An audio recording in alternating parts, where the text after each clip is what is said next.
Hey guys. Tonight we begin with the absolute unit that was Homo neanderthalensis, the brawny, brainy, misunderstood cousins of ours who didn't just survive the Ice Age, they bench pressed it.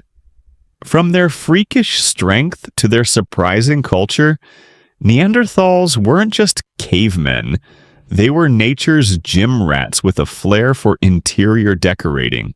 So, before you get comfortable, take a moment to like the video and subscribe, but only if you genuinely enjoy what I do here. And let me know in the comments where you're tuning in from and what time it is for you. It's always fascinating to see who's joining us from around the world. Now, dim the lights, maybe turn on a fan for that soft background hum, and let's ease into tonight's journey together. If you walked into Ice Age Europe around 80,000 years ago, you'd probably freeze solid within 30 seconds. But before that happened, you might catch a glimpse of a Neanderthal, the local apex hominin, and possibly the only creature on Earth who looked like they could beat a mammoth in a wrestling match. Neanderthals weren't just different from modern humans, they were optimized for punishment. Imagine a person designed by a committee of bodybuilders, Arctic engineers, and someone who really liked forehead real estate. That's a Neanderthal. Let's start with the body. Neanderthals were shorter than us on average, around 5'4" to 5'6", but calling them short is misleading. They weren't small, they were condensed. Stocky frames, huge rib cages, broad shoulders, and a build so sturdy it looked like their skeletons had been reinforced for demolition work. Their bones were thick, dense, and frankly overqualified for anything less than full-contact mammoth takedowns. Their limbs were short and powerful, which helped conserve heat in brutally cold climates. Their hands were massive with strong thumbs, perfect for crafting tools, grabbing prey, or presumably opening pickle jars that modern humans wouldn't even attempt. And then there's the face. Neanderthals didn't look weird. We look weird.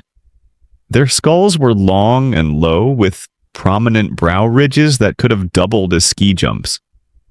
Their noses were large and forward-facing, possibly as a built-in heater for that frosty Ice Age air. Their jaws were powerful, their chins basically non-existent, and their expressions likely somewhere between mildly confused and always ready for a fight. But make no mistake, these weren't brutish thugs. This wasn't a failed prototype of humanity. This was a parallel success story. They were tailored top to bottom for their environment, and in that environment, they thrived. Neanderthals were the elite endurance athletes of their day. If that day involved ice storms, cave bears, and hunting dinner with a sharpened stick. Every inch of them said, "Yes, I've broken several ribs. No, I don't regret it." If you've ever felt proud of your bone density after lifting a milk jug without hurting yourself, sit down. Neanderthals were walking fortresses. Their skeletons weren't just sturdy. They were medieval architecture sturdy. We're talking bones so thick they make modern human femurs look like discount chopsticks. Let's start with their legs. Neanderthal femurs were short and incredibly robust, designed not for running marathons but for powering through rough, mountainous terrain while carrying roughly half a reindeer on one shoulder. Their knees were shaped to handle constant bending and squatting, which is useful when you spend most of your day building fires, shaping stone tools, or elbow deep in large animal carcasses. Their arms? Equally terrifying. Their upper arm bones were massively thick, and their forearms even thicker, a unique trait among hominins. This wasn't just for show. They weren't flexing on Instagram. They were literally built to wield heavy tools and haul enormous prey across rocky tundra. If modern humans are built like Swiss Army knives, Neanderthals were jackhammers with eyebrows. Even their rib cages told a story. Modern humans have a more barrel-shaped rib cage tapering toward the waist. Neanderthals, however, had wide, flaring rib cages that gave them room for huge lungs, likely necessary to survive the cold, oxygen-thin air of glacial Europe. Basically, their respiratory system was the equivalent of industrial bellows. More oxygen in, more mammoth chasing energy out. And let's not forget the skull. Not just the brow ridges, although those were magnificent. Their skulls were longer, flatter, and thicker, with larger areas for muscle attachment. That meant powerful jaws and neck muscles. They could probably chew frozen venison without blinking. Interestingly, this reinforced skeleton came with a cost. They likely matured faster than us and may have had slightly shorter lifespans. But while they were around, they packed a lifetime of bruises, breaks, and brutal living into every year. Their bones show constant wear, healed fractures, joint damage, and blunt force trauma, like they were all auditioning for a prehistoric action film. Let's address the big, brainy elephant in the room. Neanderthals had huge brains. Not metaphorically, literally. Their brains were bigger than ours, about 1,500 to 1,750 cubic centimeters, compared to our modern average of 1,350. That's right. The so-called brute cavemen were walking around with high-performance cranial engines, and they didn't even have spreadsheets to suffer through. But before you crown them honorary professors, a disclaimer: bigger doesn't automatically mean smarter. A blue whale has a massive brain and has yet to invent indoor plumbing. That said, Neanderthals weren't just carrying around cranial ballast, they used it. A large portion of their brain volume went towards sensory processing and motor skills, especially vision and movement coordination. That makes sense when your daily schedule includes stalking elk in a snowstorm and not accidentally walking off a cliff. They needed to navigate dangerous terrain, track animals over long distances, and work with tools, all without the aid of Google Maps or opposable thumbs that scrolled Instagram. Their visual cortex was particularly large, likely giving them incredible eyesight. Picture sharp-eyed, frost-covered Neanderthals squinting dramatically into the blizzard, like Ice Age anime characters, but with more fur and fewer monologues. And while their prefrontal cortex, the "let's think before we do this" part, might have been proportionally smaller than ours, evidence shows they weren't just acting on impulse. Their lives required planning, cooperation, and a surprising amount of creativity, including the kind that involves painting cave walls and possibly applying ochre-like early makeup. So yes, your ancient Neanderthal aunt may have invented contouring long before TikTok did. Neanderthals also adapted impressively across Europe and parts of Asia, from dry steppe to icy tundra, which required some serious cognitive flexibility. They learned to use local resources, build shelter, make tools, and occasionally invent a new way to hurt themselves with flint. Still not impressed? Try this. We once thought all their tools and art were stolen ideas from early modern humans. Then we found Neanderthal art and ornaments older than anything Homo sapiens had done in the region. Turns out we were just late to the cave party. If nature had us survive the worst conditions imaginable design contest, Neanderthals would have walked away with the prize and probably the trophy too, just to use it as a hammer. These hominins weren't just adapted to the Ice Age, they were engineered for it. Picture the kind of weather that makes your nose hairs freeze, and now imagine living in that without heated floors, hoodies, or any concept of hot cocoa. That's Neanderthal territory. Their bodies were short and stocky, not by accident, but by design. This compact shape helped them conserve body heat, which is exactly what you want when your environment looks like the freezer aisle of a cursed grocery store. Long, lanky limbs lose heat faster. Neanderthals had limbs so thick and short, penguins would have nodded in approval. Their noses were massive, and no, not for sniffing out gossip. Their large nasal cavities helped warm and humidify frigid air before it reached their lungs.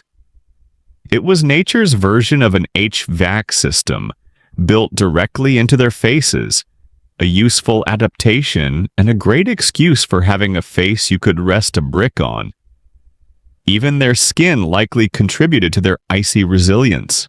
While we can't know exact pigmentation, most scientists agree they probably had lighter skin tones to better synthesize vitamin D in low-light conditions.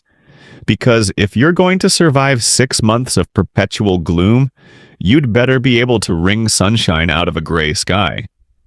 Their lungs were likely enormous, needed to fuel bodies that were doing manual labor 24/7, climbing, hunting, hauling, carving, and occasionally inventing new ways to pull a muscle. That wide barrel chest wasn't for show, it was a prehistoric furnace. Clothing. Oh yes, they weren't running around in fur loincloths unless they were into that. Evidence suggests Neanderthals wore stitched hides to insulate themselves from the cold. And stitching isn't simple, it means they planned ahead, created tools, and probably had some version of winter wear and slightly less winter wear. In short, Neanderthals weren't barely surviving the Ice Age, they were thriving in it. They weren't nature's underdogs, they were nature's snowplows, designed to march through the cold, grunting softly and wondering why the mammoths were always so dramatic about it. When you think of Neanderthal fashion, you probably imagine a single fur draped over one shoulder, maybe held on by a piece of vine, accessorized with a club and a general lack of self-awareness. But real Neanderthal clothing, surprisingly sophisticated, primitive, sure, but with more function than flair, and just enough chaos to make a medieval tailor weep. Let's be clear. Ice Age Europe wasn't a great place to experiment with fashion minimalism. If you went outside in winter wearing just optimism and vibes, you'd freeze solid before you could say, saber-toothed mistake. So Neanderthals got clever. Evidence suggests they didn't just wrap themselves in animal skins like discarded couch covers.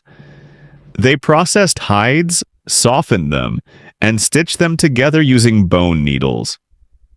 That's right. They were hand-sewing outfits out of deer and mammoth before buttons were even a concept. And they didn't even complain on Reddit. And let's talk about accessories. Some Neanderthal sites contain eagle talons, pierced shells, beads. These weren't strictly functional, which implies they liked a little flair, maybe a dash of symbolism, maybe even some Ice Age swagger. Imagine a Neanderthal walking into camp like, yes, this claw necklace is real. Yes, I caught the bird myself. No, you may not touch it. They also used ochre, a naturally occurring red pigment, on their tools, bodies, and possibly even faces. Was it war paint? Decoration? Some kind of social signal? No one knows for sure, but it does mean at some point, a Neanderthal looked at a red rock and said, "This would look incredible on my cheekbones." Now, were they ready for Fashion Week? Not unless the runway was covered in snow, lit by firelight, and followed by an intense hunt. But their clothing did what it needed to. It kept them warm, dryish, and protected from both the weather and judgmental Homo sapiens. Let's also not overlook the practical brilliance. Every outfit was biodegradable, locally sourced, and cruelty-based because, well, hunting. That's sustainable Ice Age fashion. Neanderthals weren't just strong, they were punch a woolly rhino in the face strong. The kind of strength that makes you question whether physics was working differently back then, or if they were just born with a natural gym membership to the universe. Everything about their anatomy screams power. Their muscle mass was enormous, especially in the shoulders, arms, and legs, areas needed for daily tasks like hurling spears, skinning animals, hauling carcasses, and occasionally moving boulders for fun. Their bone structure, as we've discussed, could support a small siege engine, which means those muscles weren't for show, they were functional gains. But how strong were they, really? Estimates suggest a Neanderthal male could be up to 50% stronger than a modern human of the same size. And in terms of upper body strength, possibly even double. This isn't farm strong or dad strong. This is accidentally rip the door off your cave strong. They didn't just hunt from a distance with carefully thrown projectiles. No, Neanderthals preferred the close contact approach. They'd run up to large, angry Ice Age megafauna and jab them with spears at near point-blank range. Their version of dinner prep involved dodging tusks while keeping a firm grip on something that wanted them dead. And the wear and tear? Oh, it shows. Their fossil records are full of healed injuries, broken arms, crushed ribs, damaged skulls, all signs that they weren't just strong, but resilient. If a Neanderthal broke something, they either walked it off or wrapped it in moss and hoped for the best. Then they went right back to hunting. Even their grip strength was absurd. Some researchers believe they could crush modern humans' hands without trying. Their thumbs were larger, their fingers broader, and their knuckles capable of damage usually reserved for medieval weapons. If you're picturing the Rock, but fuzzier and more likely to throw a stone axe at you, you're not far off. If there's one thing Neanderthal fossils consistently tell us, it's that these people lived hard, not forgot to wear sunscreen hard. More like tackled a raging bison before lunch hard. Their skeletons read less like quiet prehistoric memoirs and more like accident reports from an Ice Age rodeo. Seriously. When paleoanthropologists looked at the trauma patterns in Neanderthal remains, they noticed something oddly familiar. The types of injuries, fractured ribs, broken arms, crushed faces, were strikingly similar to those found in professional rodeo riders. And no, that is not a joke. Apparently, if you regularly tangle with one-ton mammals for a living, your bones tell a very specific kind of story. Take Shanidar 1, for example.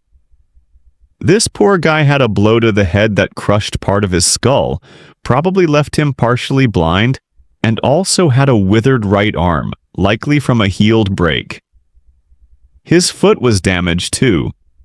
Basically, he was the human equivalent of a walking before photo in an orthopedic ad.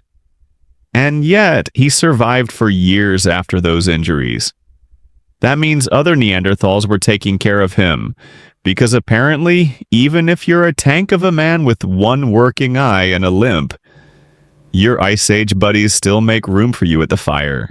Another famous case, La Chapelle au Sein, an older male with severe arthritis, missing teeth, and spinal issues. And again, he was clearly cared for.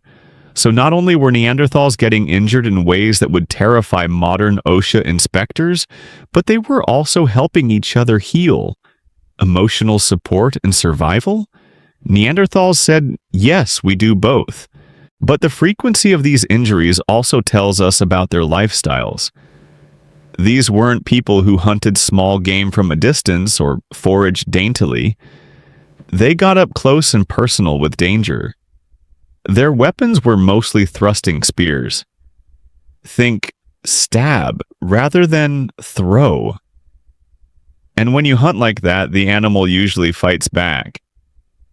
The next time you trip on a rug and feel sorry for yourself, remember, Neanderthals spent their lives getting tackled by Ice Age death machines, shrugged it off with some moss and fire, and still lived long enough to invent personal grooming. Now, that's resilience. Neanderthals didn't just survive the Ice Age. They brought fire to it, which is basically the prehistoric version of telling winter, "Not today, Satan." Now, they weren't out there throwing fireballs or inventing s'mores, but they absolutely knew how to make, maintain, and weaponize fire in ways that would have made a caveman version of Bear Grylls nod approvingly. How do we know this? Archaeological sites reveal clear evidence of hearths, centralized fire pits with charred bones, heated stones, and layers of ash, sometimes built up over years in the same spot. That's not just a random wildfire. That's a Neanderthal choosing a nice location, building a fire, and then cooking dinner next to it, while probably glaring at the wind. The prevailing theory is that they used methods like striking flint against pyrite, creating a spark that could ignite dry grass or moss. No matches, no lighters, no YouTube tutorials. Just raw determination and a suspicious pile of rocks. The Ice Age version of "hold my beer." They didn't just use fire for warmth either. Fire helped them cook food, which made it easier to chew and digest. This wasn't just a culinary improvement. It also unlocked more nutrients, reduced parasites, and possibly gave them more time to invent other helpful things like gossip. Then there's the tool-making advantage. Heating flint can make it easier to knap or shape into tools, so it's possible Neanderthals were practicing thermal engineering before humans even figured out how to invent pointless committees. And let's not forget about defense. Fire scares predators. Sitting around a fire meant not only warmth and light, but a makeshift force field against anything that growled in the dark. Picture a bunch of Neanderthals roasting meat, telling stories, and casting intimidating shadows on the cave walls. Fire was their home security system. Were they the first to discover fire? Probably not, but they mastered it in their own steady, practical, and impressively chill way. They didn't flaunt it. They just quietly turned cold caves into livable homes and meat into slightly less chewy meat. Neanderthals didn't have multi-tools, screwdrivers, or YouTube how-tos, but give them a chunk of flint and a moment of silence, and they'd whip up a toolkit that could skin a deer, build a shelter, and possibly open a medieval wine bottle. Their tools weren't just sharp rocks, they were strategically crafted instruments made with attention to detail, purpose, and just the right amount of controlled violence. The primary technique they used, the Levallois method, a complicated multi-step process involving preparing a stone core in such a way that flakes could be removed in a predictable shape. In other words, they weren't just banging rocks together like toddlers. They were planning ahead, shaping cores, analyzing angles, and executing cuts with such finesse that modern archaeologists sometimes mistake their work for early Homo sapiens craftsmanship, which frankly must be annoying for them. Among the Neanderthal tool repertoire were scrapers, points, awls, borers, and even hafted tools. Blades attached to wooden shafts using tree resin and sinew. That's not just make sharp thing. That's prehistoric composite engineering, which is a fancy way of saying duct tape, but way harder to invent. They use these tools for everything: butchering meat, tanning hides, woodworking, and probably the occasional angry gesture. And let's be real, anyone who can figure out how to glue stone to stick using tree goo and patience deserves a TED Talk. Their toolkits varied by region, too. This means Neanderthals weren't just copying one another, they were innovating, adapting their methods to local resources, climates, and prey. One group might use limestone, another flint. Some even seem to have experimented with bone and antler tools. It's like prehistoric Etsy, and they weren't afraid of improvement. Over time, their tools got more refined, more efficient, and arguably more deadly. This wasn't evolution doing the work. This was brains in practice. When most people picture Neanderthals, they imagine grunting figures hunched around a fire, club in one hand, dinner still twitching in the other. But the archaeological record tells a different story, one where the same people who could dismember a reindeer in 5 minutes also paused to decorate a shell or bury a loved one with flowers. Yes, Neanderthals had culture, and not just the kind that grows on old meat. Let's start with burials. Multiple Neanderthal sites show evidence of intentional graves, often in shallow pits, sometimes with grave goods or traces of pollen, suggesting flowers may have been placed with the dead.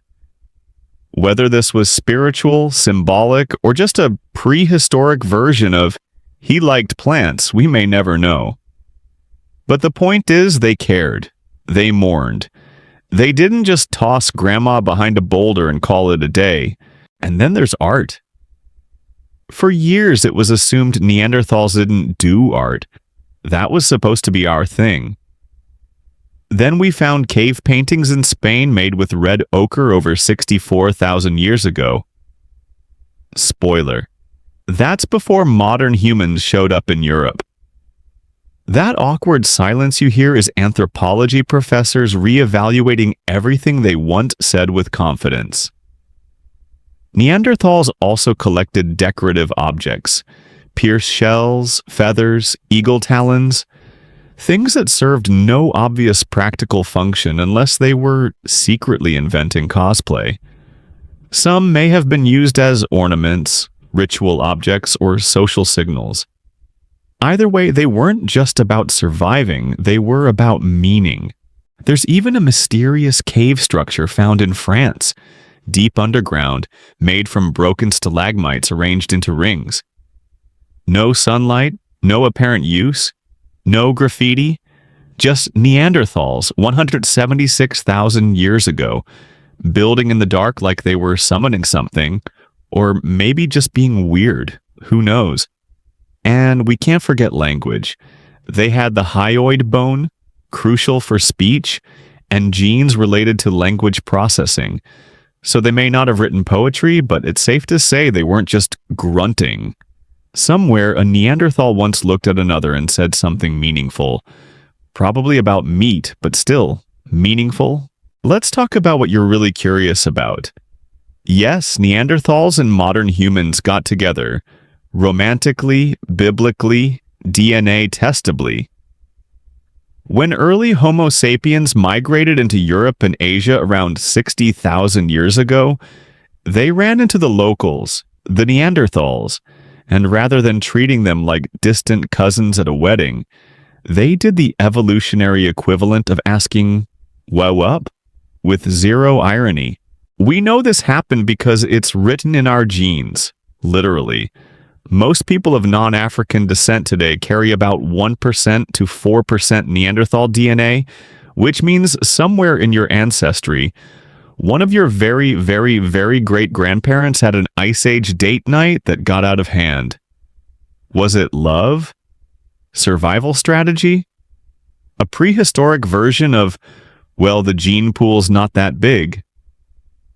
Scientists are still debating. Some encounters were probably consensual, others less so. It's hard to say for certain what prehistoric romance looked like, but we do know it left genetic fingerprints that still linger in things like immune system traits, skin tone, and possibly your tendency to dislike cilantro. Also interesting? This wasn't just a one-time fluke. Genetic evidence shows that interbreeding happened multiple times, in different places over thousands of years, so clearly it wasn't just one confused Homo sapiens at a very dark cave party. And it wasn't all in one direction. Neanderthal males and Homo sapiens females seem to mix more frequently, possibly due to the sheer charisma of early human travel stories and slightly better cheekbones. Though we'll never know if the Neanderthals were more impressed by conversation skills or fire-starting ability. What we do know is that this mixing didn't result in a blended superspecies. The Neanderthals eventually disappeared, but parts of them live on in us. Your slightly wide nose? That could be a Neanderthal gift. Your love of red meat and aversion to cardio? Also suspicious. Before you laugh at Neanderthals for their giant brows or suspicious fashion choices, you should probably check your ancestry report because, statistically speaking, you might be part Neanderthal. No offense, it's science. Thanks to genome sequencing and the tireless efforts of geneticists with high-powered microscopes and too much coffee, we now know that most people of non-African descent carry about 1% to 4% Neanderthal DNA. That means if you're watching this and your great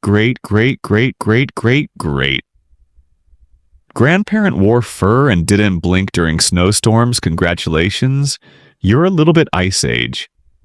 And this ancient inheritance isn't just a quirky footnote. It shows up in real ways. For starters, Neanderthal genes have been linked to traits involving skin tone, hair texture, immune response, and even pain sensitivity. So, if you sunburn easily, react strangely to allergens, or stub your toe and feel like you've been shot, you may have the Neanderthal edition of human firmware. There's even evidence that Neanderthal DNA affects how people sleep, process fat, and respond to certain medications. Some studies suggest it may influence mood regulation, meaning, yes, your brooding tendencies and general grumpiness in winter may be genetically justified. But it's not all good news. Some Neanderthal gene variants have also been linked to conditions like type 2 diabetes, depression, and nicotine addiction. So while your ancient cousins might have helped you survive a woolly mammoth ambush, they might also be partly responsible for your impulse to buy snacks and doom scroll at 2 a.m. It's also worth noting that African populations whose ancestors didn't interbreed with Neanderthals after migrating out of Africa have little to no Neanderthal DNA.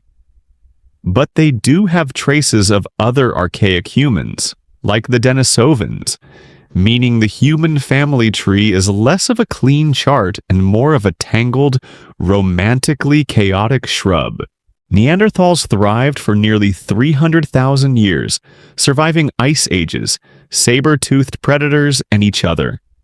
They were the original Europeans, the true locals, and then roughly 40,000 years ago, they vanished quietly. No dramatic extinction event, no comet, just fade to black, like they missed the memo about sticking around for the Holocene. So what happened? One theory is climate change. As the last ice age began shifting, Neanderthals struggled to adapt to new environments. Their hunting grounds changed, large game became scarce, and even mammoths started acting dramatic. For a group built to dominate the cold, warming weather was less summer vibes and more existential crisis. Another theory, competition with Homo sapiens. When modern humans arrived in Europe, they brought things like long-distance weapons, more varied diets, and that extremely annoying habit of surviving everywhere. They reproduced faster, traveled farther, and possibly talked more, which, in a species contest, counts for a lot. It's also likely that Neanderthals were outnumbered.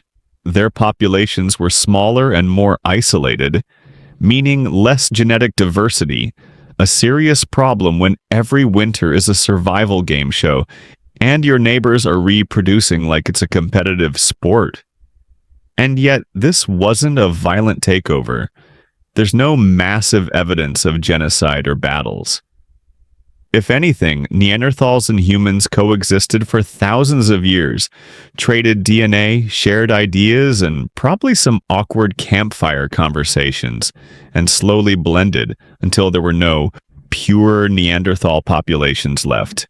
The last known Neanderthals likely lived in southern Iberia, places like Gibraltar where they held on for a few thousand years more like the final flickers of a candle. Then the archaeological record goes quiet. No new tools, no new burials, just stillness. But this wasn't a failure. It was a chapter, and one that left a permanent mark. Neanderthals didn't go out with a bang, but their influence lives on, not in monuments or scrolls, but in DNA, in bones, in blood. They weren't erased, they were absorbed. For most of modern history, Neanderthals got the short end of the evolutionary stick. Not in terms of biology, but in public relations. They were the original victims of bad press. When the first Neanderthal fossils were discovered in the mid-1800s, scientists weren't sure what to make of them. The skull looked humanish, but the brow ridges were huge and the limbs were weirdly thick, like someone had taken a normal person and run them through a bulk filter. Victorian scientists, being Victorian scientists, quickly labeled them brutish, primitive, and likely terrible at dinner conversation. Thus began the myth of the stooped, grunting caveman. Part monster, part embarrassing uncle. And the name Neanderthal itself didn't help. It sounded harsh, like something that might live under a bridge and throw stones at goats. Early reconstructions didn't do them any favors either. One famous depiction showed a Neanderthal standing like a gorilla with a 1,000-yard stare and no neck, which, spoiler, was based on an elderly individual with arthritis. That would be like judging all humans based on someone's great-grandpa during a back spasm. The image stuck. Cartoons, movies, and textbooks reinforce the stereotype. A dumb brute with a club and questionable posture? Meanwhile, the truth, that Neanderthals buried their dead, created art, made tools, and possibly wore jewelry, was quietly ignored in favor of grunts and loincloths. Why did we do this? Probably because it made us feel superior. Humans love a good story about how we were the chosen ones, the smart ones, the only ones. Reducing Neanderthals to failed prototypes let us keep that narrative intact. It also helped explain away any uncomfortable genetic overlap. Sure, we're related, but we're better, right? Only recently has the myth begun to unravel. As more archaeological discoveries emerge, we're forced to admit that Neanderthals were more like us than not. They weren't mistakes, they were a parallel success. Different strategies, same struggle. And now, from the frozen expanse of the Ice Age, let us journey forward thousands of years to a world of honor, steel, and chaos. In the war-torn twilight of Japan's Heian period, the battlefield was no place for a woman. And yet, that's precisely where Tomo Gozen belonged. Imagine a sea of armored men clashing steel in the dust and chaos of war, and among them, one lone figure stands out. Not because she was out of place, but because she was more skilled, more fearless, and more precise than most of the warriors around her. Tomoe Gozen wasn't just some camp follower or noble lady playing at war. She was a trained warrior, an Anamusha, from the province of Echigo. From a young age, she was taught to ride, to shoot a bow from horseback, and to wield a katana with such ferocity that she left men twice her size bleeding in the dirt. Her loyalty lay with Minamoto no Yoshinaka, a prominent general of the Minamoto clan. But make no mistake, Tomoe wasn't merely his bodyguard or ornament. She was his commander, his equal, his enforcer. Contemporary accounts describe her as a remarkably beautiful woman with white skin, long hair, and charming features, but the compliments didn't stop at her looks. They spoke of her strength, her uncanny skill in archery, and her unmatched swordsmanship. And this wasn't poetry or court gossip. This was battlefield fact. She could break through ranks, decapitate a foe mid-gallop, and keep riding without so much as a misstep. Tomoe Gozen was a storm in human form, and the timing of her rise was no coincidence. Japan was being torn apart in the Genpei War, a civil conflict between the Minamoto and Taira clans for control of the imperial throne. Feudal codes were being rewritten, the samurai class was rising, and in this vacuum of order and chaos, Tomoe Gozen carved out a space no woman had ever dared to claim before, on the front lines. She didn't just fight, she commanded troops, she won duels, she carried heads back to camp like any warrior proving their kill. And most of all, she defied the carefully drawn lines of what womanhood was supposed to look like in 12th century Japan. Tomoe Gozen wasn't an exception.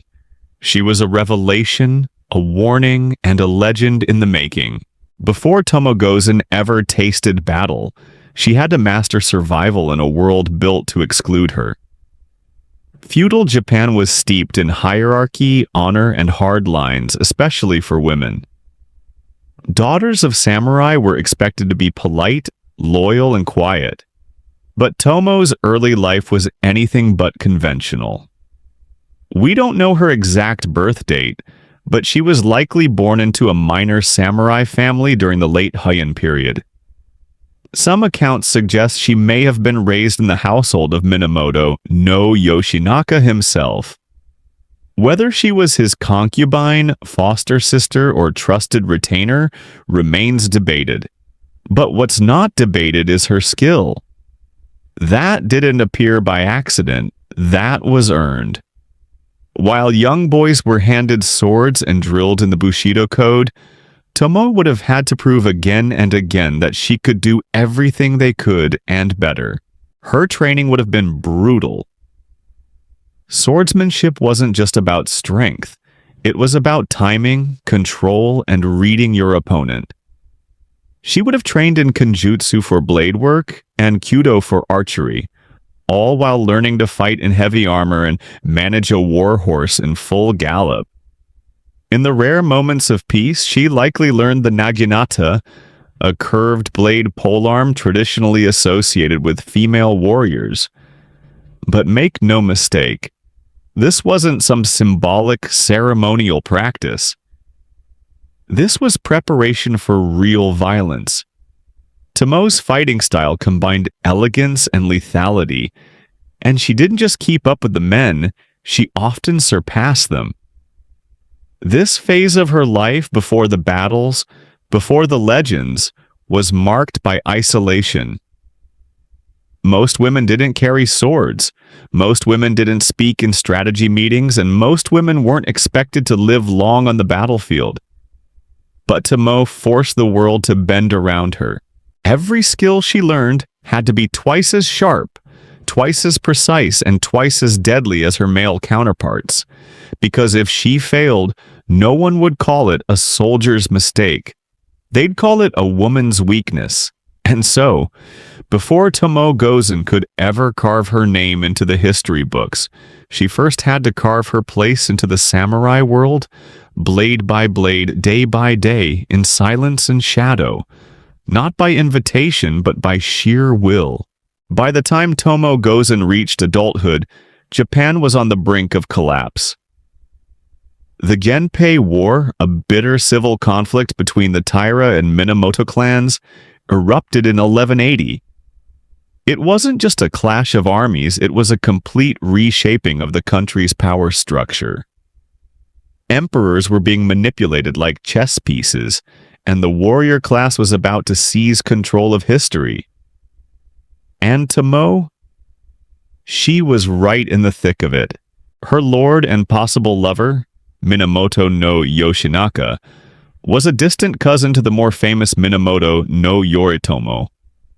But unlike Yoritomo, Yoshinaka wasn't content with standing in the shadows.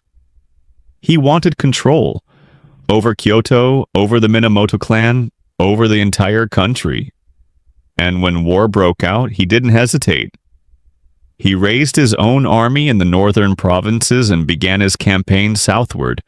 Right beside him, Tomoe Gozen. She wasn't just a token warrior to show off in court. Tomo led troops into battle, she made strategic decisions, and when the fighting got bloody, she was at the front lines, blade drawn, giving orders most men wouldn't dare to question. She was a symbol of Yoshinaka's audacity, his willingness to defy tradition and win by any means necessary.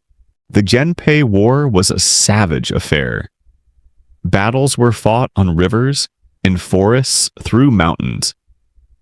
Arrows rained like monsoon storms, and hand-to-hand combat left the earth soaked in blood. One of Tomoe's most famous victories came during the Battle of Yokotagawara, where she reportedly led a charge that decimated enemy forces. Chronicles claim she personally took the heads of several samurai and presented them as trophies. It wasn't for vanity, it was for proof. Every kill was a receipt, every head a message. But war wasn't just about glory, it was about loyalty and betrayal. As Yoshinaka gained power, tensions rose with Yoritomo, who saw his cousin's ambition as a threat. The Minamoto clan, already splintered by pride and ego, began to turn inward. While the Taira remained the enemy on paper, Yoshinaka now had to watch his back. Tomoe, ever loyal, stayed close, but even the strongest sword couldn't cut through politics. And as the war intensified, so did the pressure, not just on Yoshinaka's claim to power, but on Tomoe's place in history. As the Genpei War dragged on, Yoshinaka's ambition outpaced his alliances. In 1183, after a series of brilliant military victories, he achieved what many thought impossible. He drove the Taira out of Kyoto and took control of the imperial court. At that moment, he was the most powerful man in Japan, and standing beside him, as always, was Tomoe Gozen, victorious, loyal, and bloodstained. But power is a double-edged blade. Yoshinaka had dreamed of restoring imperial authority, but the emperor and court nobles quickly realized he was as uncontrollable as the war he fought. He plundered the city, antagonized Kyoto's elite, and began making moves that alarmed even his fellow Minamoto. Most damning of all, he tried to take control of Emperor Go Shirakawa, a symbolic act of supreme authority that would doom him politically. Minamoto no Yoritomo, now the de facto leader of the Minamoto faction, responded with swift condemnation. He declared Yoshinaka a traitor and dispatched two loyal generals, Minamoto no Noriyori and the famed Minamoto no Yoshitsune, to eliminate him. The Minamoto Civil War had begun, and Tomoe Gozen was now fighting not against the Taira, but against her own clan. What followed was a rapid, tragic descent. Yoshinaka, once the bold and reckless upstart, found himself outmaneuvered and outnumbered. He retreated from Kyoto with only a handful of loyal retainers, including Tomoe.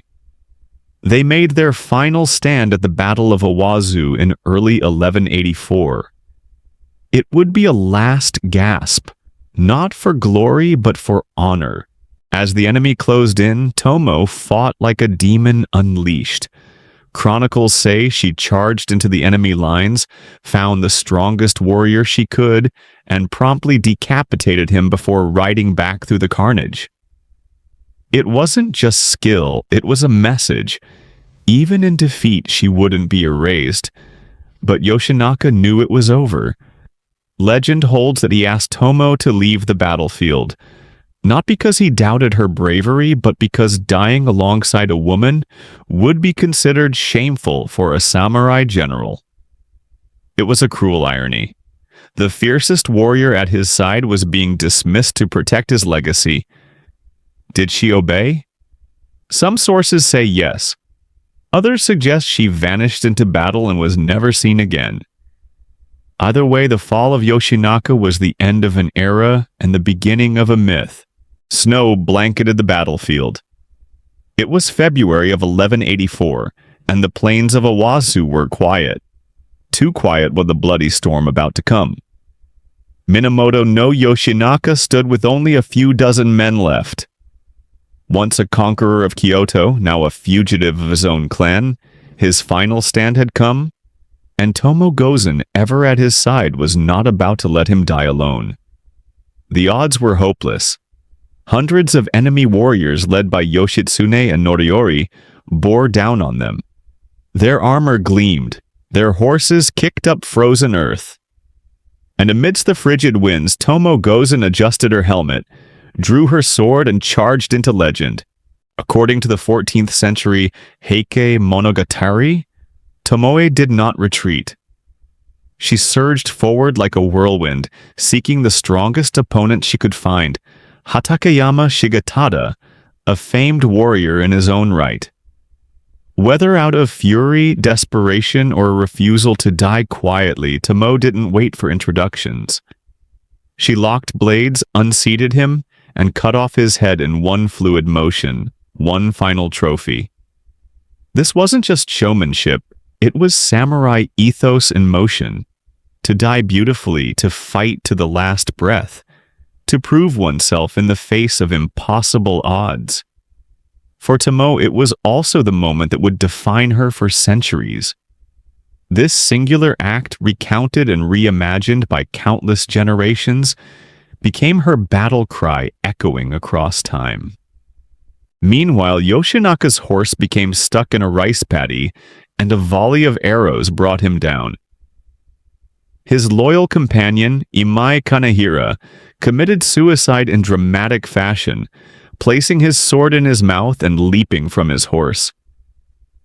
The warlord's inner circle had been extinguished, but Tomoe... Here the records diverge. One version claims Yoshinaka ordered her to flee before his death, fearing the shame of dying alongside a woman. Others say she refused, fought her way out, and vanished into the mountains. Still others say she was captured, forced to marry an enemy general, and later became a nun. None of these endings have been confirmed, but one thing is certain. Her last recorded act at Owazu was not one of surrender. It was one of defiance. Tomo Gozen didn't just disappear. She ascended into legend, carried on the back of one perfect, furious final charge. After the blood-soaked snows of Owazu, Tomo Gozen vanished from the official records as if she rode straight off the battlefield and into myth. No historian can say with certainty what happened to her, and perhaps that's fitting. Warriors like Tomo weren't supposed to survive. They were supposed to die with their lord, their sword, and their honor. But Tomo, she may have chosen something far more rebellious. To live. The Heike Monogatari, our main source on Tomo's life, offers conflicting stories. One claims she was captured and forced to marry one of Yoritomo's generals, Wada Yoshimori. She bore him a child, and after his death she became a nun, retreating from the world of steel and politics. Another tale claims she cut off her long warrior's hair, assumed a new identity, and vanished into the mountain monasteries of Nagano, never to be seen again. Yet another version hints that she continued to wander the countryside as a ronin, an unaligned warrior, hired for private vengeance and borderland skirmishes. And then, silence. Centuries of it. The truth, buried somewhere under folklore, scrolls, and oral tales, may never surface.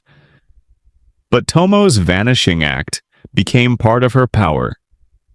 By slipping out of history, she became immortal. She was no longer constrained by one ending, one role, or one version of femininity. Instead, she became a symbol of possibility. What makes her story even more enigmatic is how Japan itself evolved in her absence. The rise of the shogunate under Minamoto no Yoritomo marked the beginning of the Kamakura period, a rigid patriarchal era where women were pushed further into the background. Female warriors didn't vanish completely, but they were increasingly sidelined, romanticized, or erased. And yet, Tomo endured. Not in the dusty scrolls of official history, perhaps, but in the stories mothers told their daughters and soldiers whispered around campfires. She became a ghost that haunted the samurai ideal, the woman who fought like 10 men but answered to no one. Over time, poets, playwrights, and artists resurrected her, sometimes as a tragic lover, sometimes as an avenging demon, sometimes as the last true samurai, but always as a figure who defied expectations and left a trail of mystery behind her. Now, let's leave the bloody battlefields of feudal Japan and cast our gaze out to the open ocean. While the Mediterranean world was abuzz with Phoenician traders and Greek triremes, an entirely different maritime saga was unfolding on the opposite side of the planet, one of outriggers, double-hulled canoes, and stars charted across the largest ocean on Earth. These were the Austronesian seafarers, and they didn't just sail the seas. They colonized half the planet's surface without metal tools, maps, or a written language. Originating from what is now Taiwan around 3000 BCE, the Austronesians expanded steadily southward and eastward, hopping from island to island with astonishing speed. By 1500 BCE, they had reached the Philippines, Indonesia, and the edges of New Guinea. By 1000 BCE, they were in Micronesia and Melanesia, and by the 1st century CE, they had reached as far as Madagascar to the west and Easter Island to the east, an arc of human migration that spans over 10,000 miles. Their vessels were marvels of engineering. Austronesians developed outrigger canoes for stability and, later, double-hulled voyaging canoes capable of carrying families, livestock, and cargo across thousands of miles of open ocean. They harnessed wind through crab claw sails and used paddles for precision near islands. But what truly set them apart was their unparalleled skill in navigation. They used the sun, moon, planets, and more than 200 stars as guides. But that's just the beginning. Austronesian navigators, especially the famed Polynesian wayfinders, read the ocean like a living map. They could detect subtle changes in wave patterns caused by distant islands reflecting swells. They followed seabird flight paths, studied cloud formations, and even tasted seawater for salinity shifts near land. This wasn't instinct. It was highly refined science, passed down orally for generations through chants, stories, and sacred traditions. Their tools weren't compasses or astrolabes. Their tools were memory, observation, and intuition. This wasn't just survival, it was science, before science had a name, a way of knowing the world that married nature and culture. And as they set out across unknown waters, these ancient mariners weren't just navigating oceans. They were laying the foundations for global trade, migration, and the first connections between civilizations that had never even heard each other's names. Long before the rise of Athens or the glory of Rome, the island of Crete was home to one of the most sophisticated seafaring civilizations the ancient world had ever seen. The Minoans. Flourishing from around 2000 to 1450 BCE, the Minoans weren't just islanders. They were maritime architects who turned the sea into a superhighway of culture, commerce, and control. At the heart of Minoan power was the city of Knossos, a sprawling palace complex adorned with vibrant frescoes of dolphins, ships, and sea life. These weren't decorative flourishes, they were declarations. The Minoans lived and breathed the sea. Their economy thrived on maritime trade, and their influence stretched across the Aegean, reaching Egypt, the Levant, and beyond. Unlike later Greek navies built for war, Minoan ships were designed for speed and stability, ideal for trade and diplomatic missions. Their vessels, often decorated with bird or bull motifs, used square sails and rowers to navigate the calm yet unpredictable Mediterranean. These ships carried everything from olive oil and wine to pottery and bronze, but more than goods, the Minoans carried ideas, art, religion, and technologies, dispersing them like waves across the Aegean. And how did they navigate? While there are no surviving Minoan navigational charts, archaeologists believe they relied on a combination of star-based navigation and visual markers. Coastal headlands, the color of the water, bird flight paths. Their consistent returns from long journeys suggest a deep understanding of seasonal winds and maritime rhythms, long before anyone wrote them down. One of the most remarkable signs of Minoan maritime prowess is their role in the development of the Greek alphabet. By interacting with Near Eastern cultures like the Phoenicians, the Minoans helped pave the way for one of history's most influential scripts. Their ships weren't just ferrying cargo, they were floating vessels of cultural exchange. But like many sea-based powers, their end may have come from the very ocean they mastered. Around 1450 BCE, a volcanic eruption on the nearby island of Thera, modern-day Santorini, may have triggered tsunamis and ash clouds that devastated Minoan ports and destabilized their control. Whether by nature or invasion, their ships eventually disappeared from the waves. Still, the Minoans left behind more than ruins. They left behind a legacy of what it meant to rule not by land but by sea. If the Minoans were the artists of the sea, then the Phoenicians were its tireless entrepreneurs. From around 1500 BCE to 300 BCE, the Phoenicians, a loose confederation of city-states like Tyre, Sidon, and Byblos, dominated the eastern Mediterranean, not with armies, but with fleets. Their legacy isn't one of empires and conquests, it's one of navigation, trade, and the spread of culture across the known world. The Phoenicians didn't have a unified kingdom or grand capital. What they had were ships, and lots of them. These were sleek, fast, and highly maneuverable vessels capable of long-distance trade. Using both square sails and banks of oars, their ships could hug coastlines or dart across open water. And with them they brought glass, cedarwood, purple dye, and most importantly, ideas.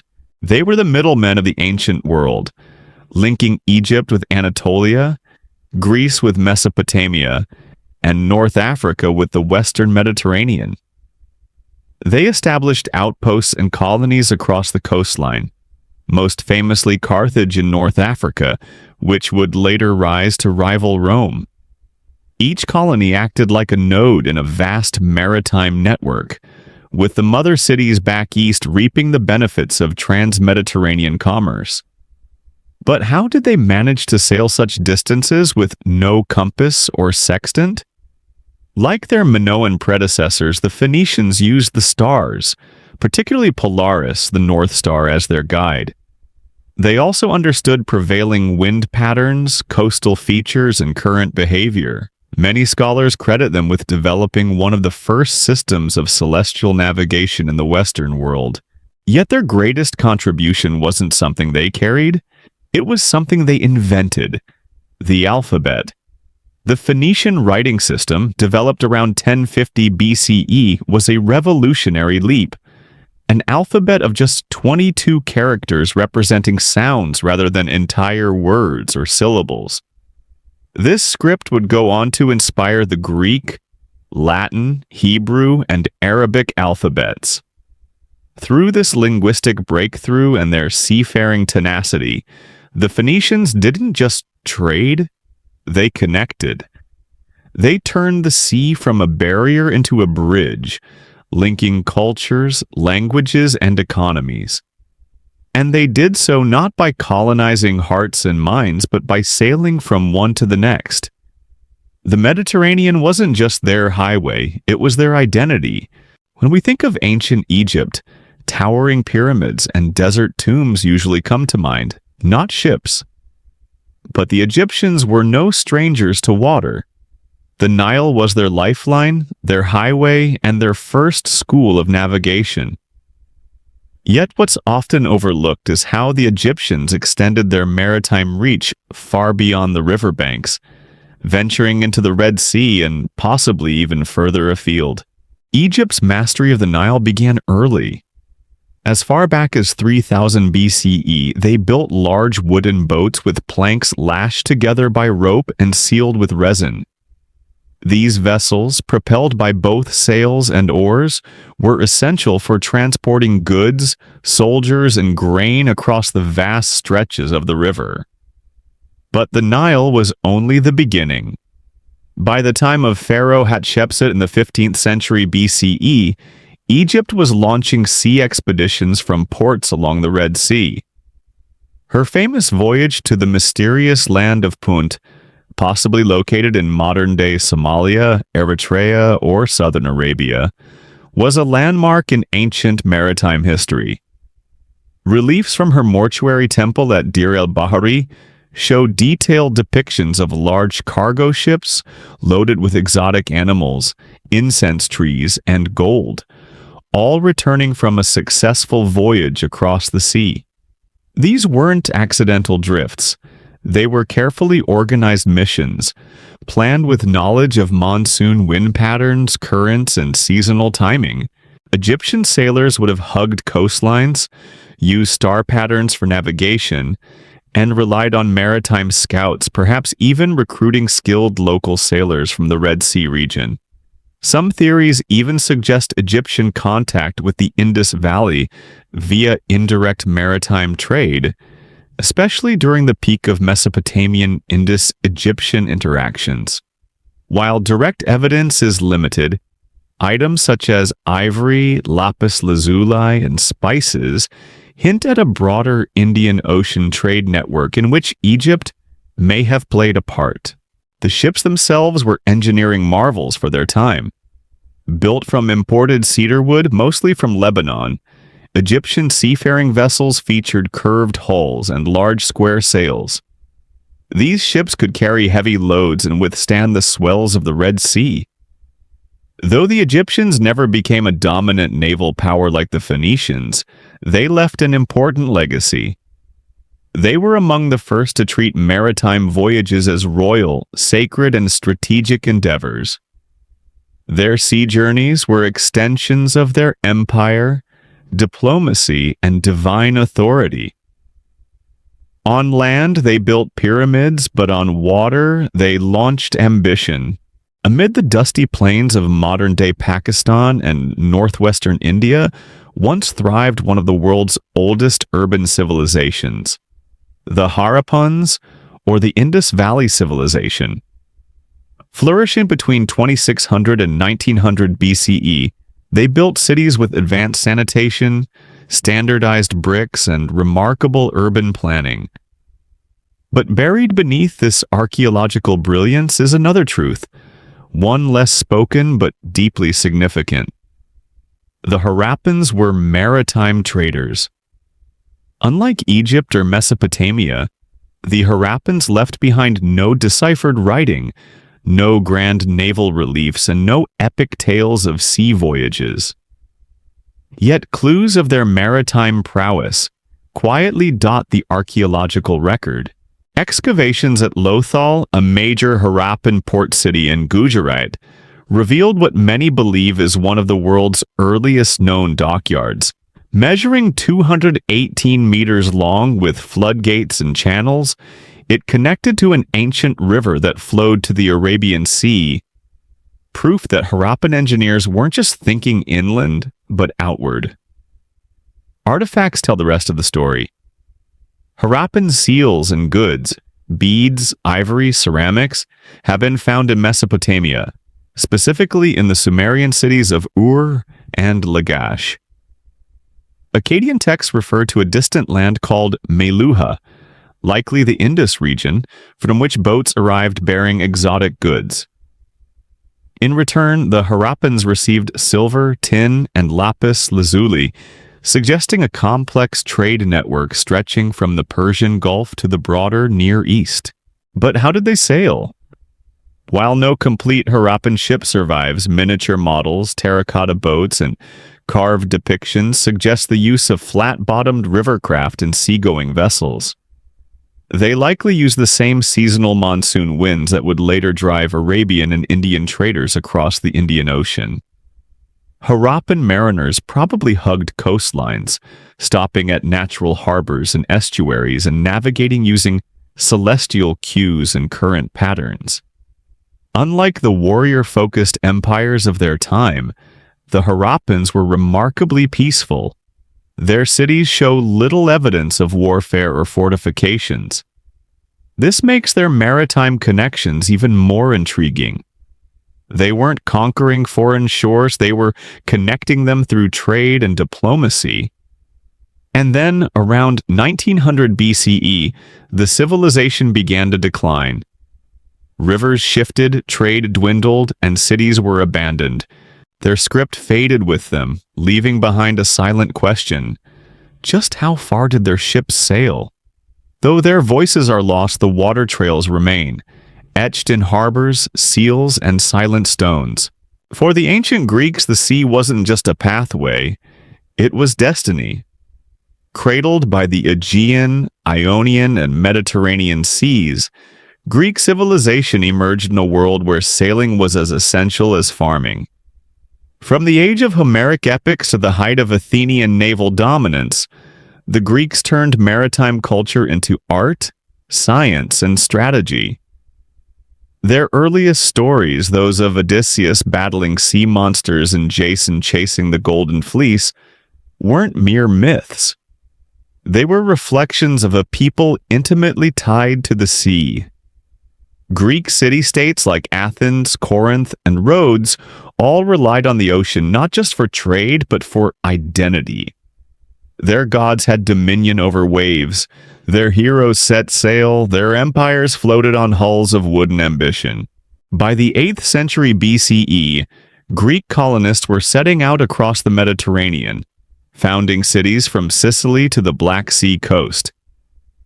These colonies weren't military outposts, they were trade hubs, cultural satellites, and vital ports in a vast economic web. Goods flowed both ways: olive oil, wine, and pottery from Greece, grain, metals, and slaves from afar. To navigate, Greek sailors relied on coastal sightlines, the stars, especially the rising and setting of specific constellations, and oral navigation knowledge passed through generations. Their ships evolved from simple merchant vessels to formidable war machines like the trireme, a sleek three-tiered galley rowed by up to 170 men and armed with a bronze battering ram. The trireme was more than a ship, it was a floating expression of Athenian democracy and power. At its peak in the 5th century BCE, Athens boasted the most powerful navy in the ancient world. The Delian League, originally a defensive alliance against Persia, became an Athenian-led maritime empire. Their navy ensured control over sea lanes, tribute from allied cities, and the free flow of resources into Athens, feeding its golden age of philosophy, architecture, and drama.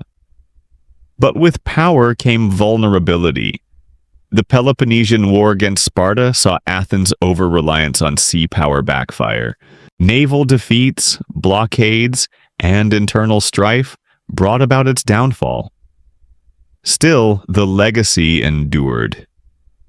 Greek maritime innovations in cartography, celestial navigation, and shipbuilding laid the groundwork for Roman and later European seafaring.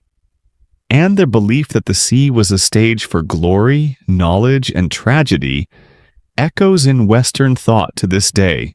For a people who started as landlocked farmers and shepherds, the Romans were late to embrace the sea. But once they did, they didn't just join the naval powers of the ancient world, they crushed them. The Mediterranean, once a patchwork of rival fleets and scattered colonies, became what the Romans proudly called Mare Nostrum, our sea. Early Rome was no maritime superpower. The Etruscans and Greeks dominated Italy's coasts, while Carthage, founded by Phoenician settlers, ruled the western Mediterranean with the most formidable navy in the region. But everything changed during the Punic Wars. Faced with Carthage's naval superiority, the Romans made a bold move. They reverse-engineered a captured Carthaginian warship. In an astonishing feat of industrial determination, they built an entire fleet, hundreds of ships, in mere months. But they added something uniquely Roman, the corvus, a boarding bridge that turned sea battles into land combat. This innovation played to Rome's strength in infantry, allowing legionaries to storm enemy ships as if they were charging a fortress. Victory over Carthage in the Punic Wars handed Rome not only naval dominance but also control over Sicily, Sardinia, Spain, and eventually the entire Mediterranean coastline. Roman galleys, both military and merchant, patrolled sea lanes, transporting grain, troops, and exotic goods from Egypt, Gaul, Syria, and beyond. Ports like Ostia and Alexandria bustled with activity, turning the Mediterranean into a Roman highway. The Pax Romana, a period of relative peace lasting 2 centuries, was made possible largely through this maritime control.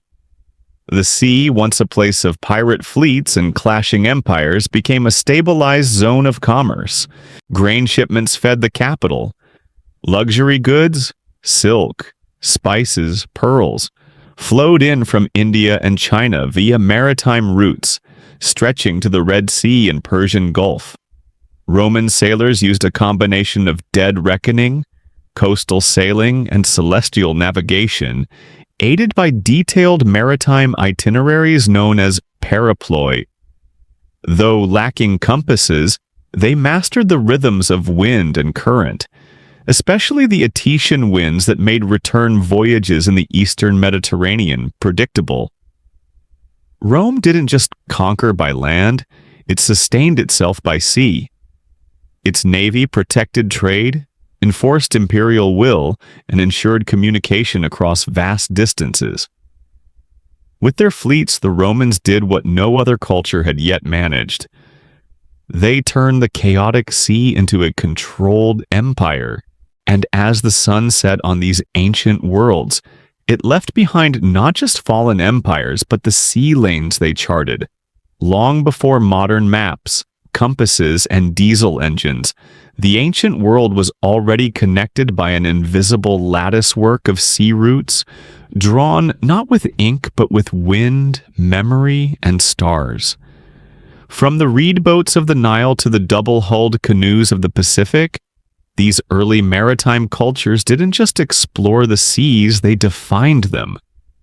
And their legacy still lingers in every port, every trade route, and every ship that crosses the waves today. The knowledge passed down by Minoans, Phoenicians, Austronesians, Egyptians, and others became the bedrock of future navigation. These cultures discovered how to read the sky like a map, how to sail with the rhythms of the earth, and how to build ships that could survive months at sea, all without metal hulls or written charts. Their discoveries weren't isolated, they were cumulative.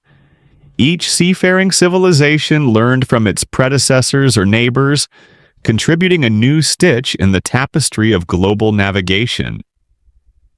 Phoenician alphabets enabled the record-keeping necessary for complex maritime trade. Austronesian navigation traditions, preserved orally for generations, inspired 20th-century efforts to revive wayfinding without instruments. Greek observations of the stars and winds laid the groundwork for ancient geography. Roman engineering gave us ports and lighthouses still echoed in today's harbor design. Even more significant than the tools were the connections. Maritime routes allowed ideas to travel faster than armies. Religions spread by sea. So did technology, crops, language, and diseases. The maritime cultures of the ancient world didn't just move objects, they moved civilizations. Without them, the ancient Silk Roads would have stopped at the shoreline. Without them, empires might never have risen, and distant peoples might have remained strangers forever. And yet, for all their accomplishments, so many of these early sailors remain nameless. Their stories were rarely written down. Their ships decayed and vanished. What survives are fragments, pottery shards in a sunken cargo hold, a port structure buried beneath modern concrete, a star map etched on bone or bark. But their impact, that still moves with the tide. And from the open seas, let us turn inland to within the fortified walls of ancient palaces.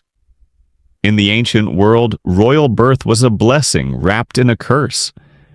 The instant a child was born into a palace, they became more than a person. They became a symbol, a political weapon, and the future of an empire. Their education didn't begin in a classroom. It began in the nursery, surrounded by whispers of lineage, legacy, and looming threats. Unlike common children who learned survival through labor, elite children were groomed for leadership from the start. Every gesture they made, every word they spoke was watched, corrected, and crafted. Their lives were performances and training, rehearsals for thrones they had not yet earned. They didn't learn to read for leisure. They learned so they could read treaties. They didn't learn to speak to express themselves. They learned to command obedience, recite laws, and deliver carefully calculated flattery to foreign envoys.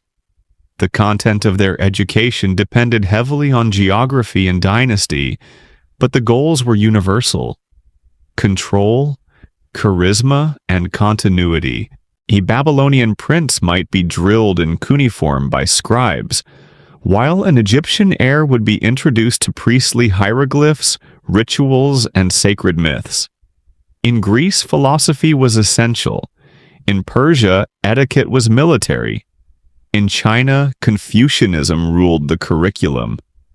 Even their toys were political: miniature weapons, board games simulating strategy, and symbolic animals reflecting the roles they were expected to master. Tutors weren't just teachers, they were handlers carefully chosen by the court, loyal, elite, and often expendable. If the royal child failed, it was the tutor who paid the price. The stakes were always high. A poorly educated heir was a national liability. A soft or ill-prepared child could become a pawn in the hands of enemies or ambitious relatives. Education then wasn't about personal development. It was about regime survival. But for all its strictness, royal education could also be dazzling. These children were exposed to astronomy, medicine, foreign languages, ethics, and art, long before the rest of the world. Some of them became polymaths, statesmen, generals, and scholars, raised not just to rule, but to outshine every mind in the room. Behind every powerful ruler in the ancient world was often a far more obscure figure: the tutor. These weren't just glorified babysitters, they were philosophers, priests, generals, and political operatives. Their task? To shape a child not just into an adult, but into a ruler, a diplomat, and sometimes a god. Few tutor-student pairings have echoed louder through history than that of Aristotle and Alexander the Great. Chosen by Philip of Macedon, Aristotle was tasked with turning the headstrong prince into something more than just a warrior king.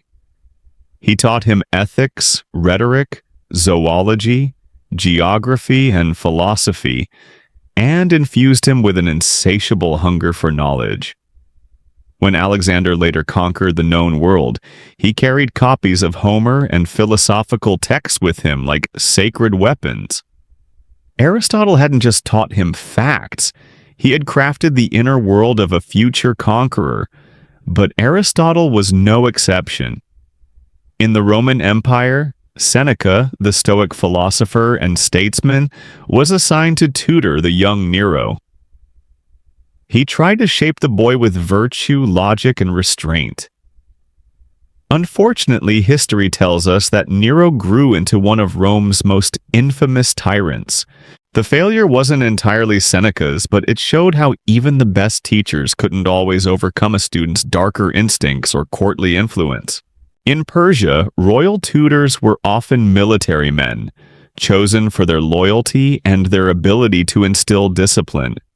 Princes of the Achaemenid dynasty were taught hunting, horseback riding, and combat from the age of 7, alongside moral training in truthfulness and justice, all under the watchful eyes of elite mentors. Their education was practical, Spartan, and deeply political. In ancient India, royal children might attend gurukuls, secluded forest schools run by learned Brahmins. While commoners rarely had access, princes were often placed under the guidance of a single guru who taught them everything from Vedic hymns to martial skills. The education was holistic, spiritual, intellectual, and physical, and again, deeply hierarchical. Knowledge was tailored to caste, role, and destiny. Even in Greece, where education was more democratized in some cities, elite children like those in Sparta or Athens received specialized training. Spartan royal sons were placed in the Agoj, the state-run military academy. Athenian aristocrats hired private tutors in logic, strategy, and rhetoric, because knowing how to win a war was only half the battle. Knowing how to win an argument could be even more important. In all these worlds, knowledge wasn't merely taught, it was guarded, passed like a sword, meant only for those who could wield it. While the sons and daughters of farmers learned from life, elite children of the ancient world learned from systems built behind palace walls, private academies, temple libraries, and, in some cases, secret priestly schools that protected knowledge like it was gold. Education for royals wasn't just about preparing for power, it was about controlling the flow of knowledge, the one thing more dangerous than armies. In ancient Egypt, priesthoods were the gatekeepers of education. Royal children, especially future pharaohs, were sometimes educated in temple schools, where instruction included reading hieroglyphs, memorizing religious texts, understanding ritual practice, and learning astronomy and medicine. These were not skills shared with the general public. Literacy was rare, sacred, and only those destined to govern or interpret the divine were granted access. Much of this training was conducted in what we might call secret schools. Within temples like those at Karnak or Heliopolis, knowledge was transmitted from priest to pupil in complete confidentiality. The curriculum wasn't just religious, it was political. Knowing how to recite spells, interpret omens, or plan rituals gave rulers control over life and death in the eyes of their people. Persia had its own elite educational structure. The sons of Persian nobility, especially those close to the king, were educated in what Herodotus called the king's schools. Hidden from public view, these boys learned truth-telling, writing, archery, and leadership. They also absorbed Zoroastrian ethics and statecraft. This schooling wasn't just for princes, it was for future satraps, generals, and administrators, men expected to control provinces and armies with unwavering loyalty. In India, royal children might attend gurukuls, secluded forest schools run by learned Brahmins. While commoners rarely had access, princes were often placed under the guidance of a single guru who taught them everything from Vedic hymns to martial skills. The education was holistic, spiritual, intellectual, and physical, and again, deeply hierarchical. Knowledge was tailored to caste, role, and destiny. Even in Greece, where education was more democratized in some cities, elite children like those in Sparta or Athens received specialized training. Spartan royal sons were placed in the Agage, the state-run military academy. Athenian aristocrats hired private tutors in logic, strategy, and rhetoric, because knowing how to win a war was only half the battle. Knowing how to win an argument could be even more important. In all these worlds, knowledge wasn't merely taught, it was guarded, passed like a sword, meant only for those who could wield it. In the ancient world, royal women were rarely expected to lead armies or govern states, but that didn't mean their education was trivial. In fact, for many dynasties, the instruction of elite daughters was just as calculated and strategic as that of their brothers, because royal women weren't only daughters, they were future queens, priestesses, political pawns, and sometimes power players. In Egypt, royal women could hold immense influence. Queens like Hatshepsut and Nefertiti didn't merely stand beside pharaohs. They ruled, built temples, and engaged in diplomacy. This required education. Princesses in Egypt were often taught by temple priests in reading hieroglyphs, reciting religious texts, managing estates, and performing sacred rituals. Those destined to become gods' wives of Amun were initiated into priestly orders, learning rites and theology far beyond the reach of commoners. Some even participated in governance with knowledge that rivaled their male counterparts. In Persia, royal women were kept behind palace curtains, but they weren't idle. The Achaemenid queens were entrusted with managing vast estates, overseeing treasuries, and maintaining courtly alliances. To do so, they were taught bookkeeping, diplomacy, and political etiquette. Greek historians like Xenophon note how Persian queens engaged in behind-the-scenes governance, indicating a quiet but formidable education. In ancient Greece, the story is mixed. In Athens, education for women, even elite ones, was minimal and domestic. Music, weaving, household management, and some reading. But in Sparta, royal women were raised for strength. They trained in physical fitness, rhetoric, and Spartan values. A Spartan princess could speak her mind and command estates while her husband waged war. And when Spartan men died young in battle, it was often the women who upheld the legacy. In India and China, noble women's education reflected religious and dynastic priorities. In the Gupta Empire, royal daughters were sometimes schooled in Sanskrit, music, poetry, and philosophy, skills designed to enhance their allure and status. In imperial China, empresses and consorts were taught Confucian ethics, calligraphy, and palace protocol.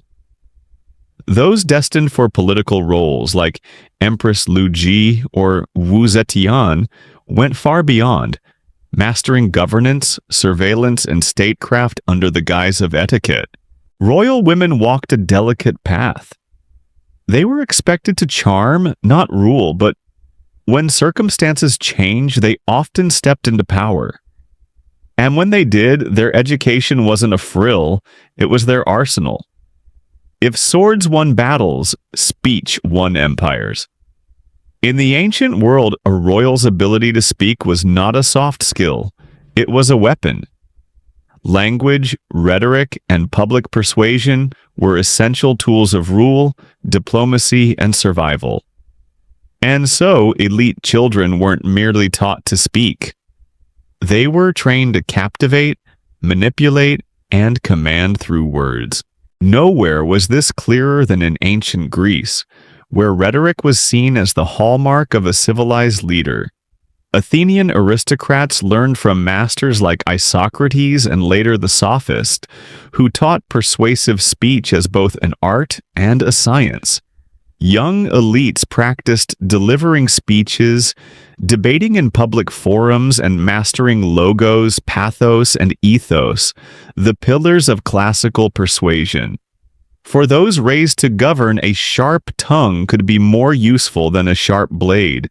This ideal spread across cultures. In Rome, elite boys were taught oratory from a young age. They memorized Cicero's speeches, learned courtroom strategy, and practiced delivering arguments while maintaining poise and decorum. For imperial heirs, this wasn't just about courtly performance. It was about survival. A poorly timed phrase could invite scandal. A brilliant speech could sway the Senate. Even in monarchies where absolute power reigned, words still mattered. In Egypt, the pharaoh was seen as a divine speaker.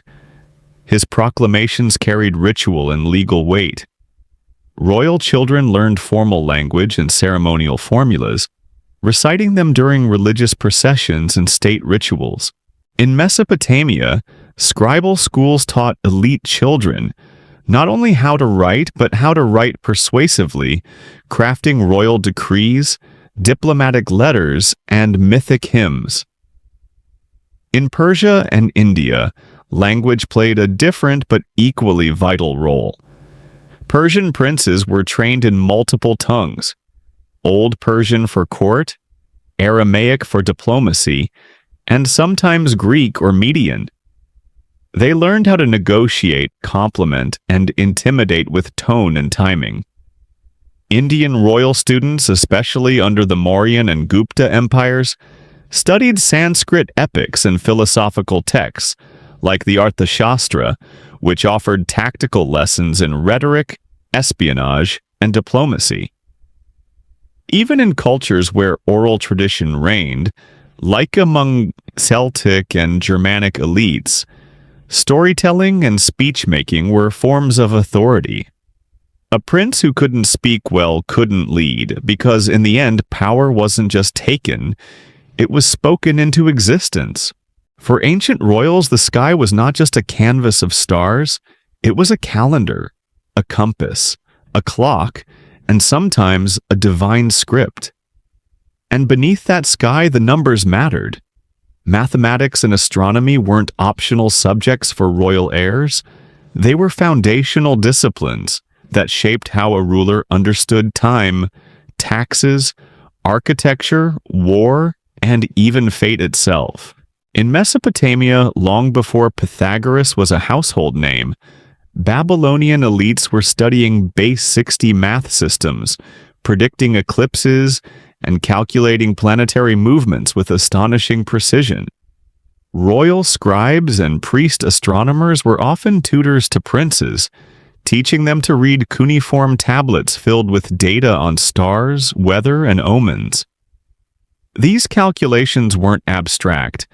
They had real consequences for when to wage war, plant crops, or perform royal rituals. Egyptian royal education also wove mathematics into nearly every sphere of power. Pharaohs needed to understand land measurement for taxation after Nile floods. They also had to oversee monumental building projects, temples, tombs, and pyramids, requiring geometric knowledge and logistical skill. Astronomy guided Egypt's religious calendar, and royal children were taught to track the heliacal rising of Sirius, which heralded the annual inundation and marked the start of the year. In ancient India, members of the royal class were exposed to the deep mathematical traditions found in texts like the Sulba Sutras, and later, Aryabhata's work on algebra and planetary motion. Astronomy was both scientific and spiritual, essential for aligning rituals and interpreting omens. A wise king consulted the stars, but an educated one could interpret them himself. The Greeks refined these teachings, making them more systematic and philosophical. A Macedonian prince like Alexander would study arithmetic and astronomy alongside ethics and logic. Greek royal education, influenced by thinkers like Plato and Aristotle, treated mathematics as a gateway to understanding the order of the cosmos, and by extension one's place as a ruler within it. Even the Chinese imperial courts relied heavily on astronomy. Emperors were seen as cosmic intermediaries, and the ability to predict celestial events validated their divine right to rule. Court astronomers were powerful figures, and princes were educated in lunar cycles, eclipse prediction, and calendar reform. In every culture, the educated ruler didn't just rule over people. They ruled over time, space, and destiny. And math and the stars were their silent advisors. Books could crown a ruler, but swords kept them on the throne. For ancient royalty, education didn't end in the classroom. It extended to the battlefield, where courage, physical mastery, and strategic skill were as vital as philosophy or statecraft. Elite children, especially male heirs, were raised with one unspoken truth: if you cannot defend your kingdom, someone else will take it. In Sparta, this belief was law. Royal sons entered the agoge, the state's brutal military academy, by age 7. There they were stripped of comfort and trained in pain tolerance, endurance, hand-to-hand combat, and battlefield tactics. Even princes were not spared. They fought, bled, and survived alongside other Spartan boys, forging a bond through hardship that would serve them on the front lines. In Persia, royal boys were educated in the 3 R's of nobility: riding, archery, and truth-telling. Horsemanship was essential, not only for war but for royal hunting expeditions, which doubled as strategic drills. Archery was more than a skill. It was a symbol of discipline, focus, and martial prowess. A Persian prince who couldn't handle a bow was unfit to rule. India's warrior classes, such as the Kshatriyas, were trained from a young age in Dhanurveda, the martial science. Royal children learned how to wield swords, spears, maces, and bows. They also studied the philosophies of war through epics like the Mahabharata, which taught not just how to fight, but why to fight, and what honor required in the face of death. Egyptian and Mesopotamian princes were also expected to be commanders. They practiced chariot driving, spear throwing, and wrestling under the guidance of military officers. Pharaohs were often depicted smiting enemies, but that theatrical image was grounded in real training. War wasn't theoretical. Rulers led from the front. In Rome, the young patrician elite were taught both virtus, manly courage, and disciplina, discipline. They trained with wooden swords, learned formations, and read military histories. Julius Caesar wasn't just a scholar, he was a hardened general, trained to balance pen and sword from youth. Even Chinese princes, often more insulated by bureaucracy, practiced martial arts, archery, and horseback riding as part of their princely curriculum. The ruler was expected to embody both the civil and the military ideal, the wen and the wu. In every empire, education in warfare wasn't optional. It was survival. For a royal child, a misplaced word could start a war. A glance held too long could spark a scandal. In ancient courts, knowing how to sit, speak, and smile was as much a weapon as wielding a sword. Etiquette wasn't fluff. It was strategy. Behind every bow and banquet was a game of survival, and royal education drilled this into the heirs of empires. From China to Persia, court etiquette was codified to a level of near paranoia. In Han China, Princes were expected to memorize and observe the lull, a ritual code dictating everything from how to greet a superior to how to mourn properly. A single breach of protocol could be interpreted as rebellion. Young royals were taught to move with precision, to speak with restraint, and to read the power dynamics in every room. In Persia, royal children were schooled in the art of courtly appearance. This included not just dress and manners, but also how to handle envoys, deflect insults, and respond with poise under pressure. They were trained in indirect communication, mastering the political doublespeak necessary to survive in a palace filled with spies and sycophants. In India, Niti Shastra, the science of politics and ethics, was a key part of elite education. Texts like the Arthashastra outlined how a king must navigate betrayal, use informants, and maintain a balance between diplomacy and force. Royal heirs were expected to understand these concepts early, because one wrong alliance or naive gesture could cost them their throne or their life. The Greeks and Romans, too, took court behavior seriously. Athenian elites were schooled in charisma, personal charm and grace, while Roman boys learned the art of flattery, public conduct, and surveillance. Julius Caesar wasn't just trained to fight, he was taught how to win over senators, undermine rivals, and read a man's ambition by his tone. In Egypt, etiquette blurred with divinity. The pharaoh wasn't just royalty, he was a god. Royal children were taught to behave with serene divinity at all times, their bodies seen as symbols of cosmic order. Even their posture mattered. Their stillness wasn't passivity, it was power in silence. And always beneath the manners and the rituals lay espionage.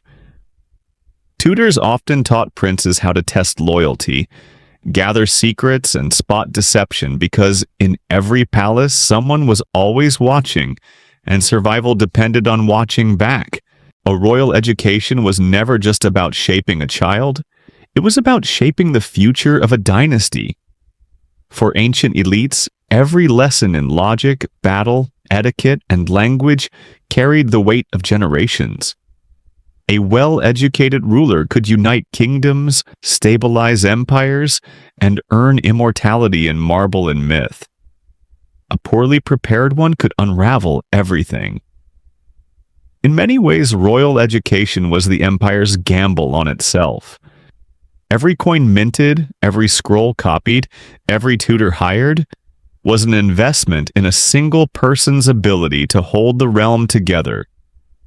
And the pressure on that child, whether prince, princess, or pawn, was immense. Take Alexander the Great. His conquest of half the known world wasn't just fueled by ambition or cavalry tactics. It was rooted in years of tailored instruction under Aristotle, who instilled in him a thirst for knowledge, debate, and divine destiny. Alexander didn't merely conquer, he carried with him Greek culture, science, and diplomacy, becoming a symbol of Hellenistic unification. Contrast that with Nero, who was also rigorously trained by none other than the Stoic philosopher Seneca. He had every educational advantage Rome could offer, yet still descended into cruelty, paranoia, and excess. His failure wasn't just personal. It cast a shadow over the Roman imperial image, igniting revolts and tarnishing Rome's authority for years. Education, it turned out, was not a guarantee. It was a crucible. For royal women, the stakes were no less grave. A queen consort could become regent. A princess could be married off as a peace offering or rise to rule in her own right. The education of figures like Cleopatra or Wu Zetian wasn't a luxury. It was preparation for empire. Their ability to speak multiple languages, manage treasuries, and navigate deadly court politics kept them alive and in power. Even long after their deaths, the impact of these royal educations endured. Many rulers became patrons of learning, founding academies, libraries, and temples of knowledge. Their own childhood instruction became the model for future generations, repeated, refined, and ritualized. In the end, the education of the royal child was never just about the child. It was about legacy, about ensuring the past didn't die and that the future could be ruled with wisdom, not just force. Because in the ancient world, the throne was inherited, but the ability to keep it, that had to be taught. And so our journey tonight comes to an end. From the icy plains where Neanderthals challenged nature, to the bloody battlefields where a lone woman warrior carved her name into legend.